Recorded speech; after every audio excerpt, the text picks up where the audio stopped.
chords, like everything else in music theory, are quite simple, and they're just based off of patterns. The first chord we're going to build is called the A major chord. And you guessed it, it's built off of the A major scale, which you now see on the screen with its scale degrees.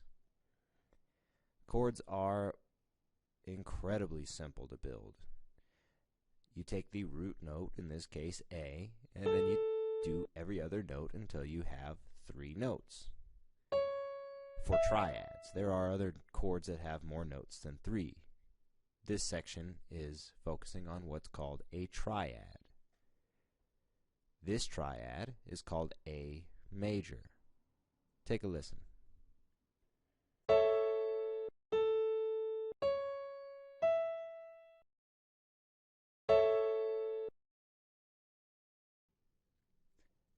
This works exactly the same when you use the A minor scale, which is the same thing as saying as in the key of A minor.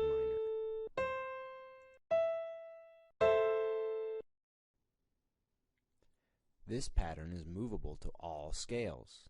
So if I wanted a B minor chord, all I have to know is the B minor scale. Next, let's take a look at the key difference between major and minor chords. On the screen, transposed over the chromatic scale this time, you see the A minor chord as well as the A major chord. Notice the only difference is that middle note, our C and C sharp.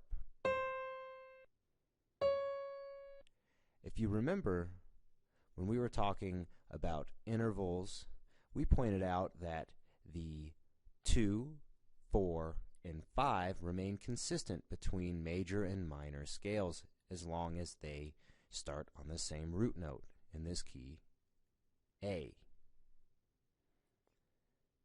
This is also reflected in these chords. The spacing in the chords give it its flavor.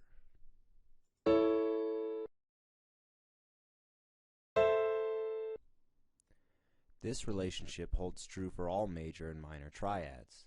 If you have a major triad, you want to make it minor, just lower that middle note by a half step. This also works the other way around. Making minor into major, you raise it by a half step.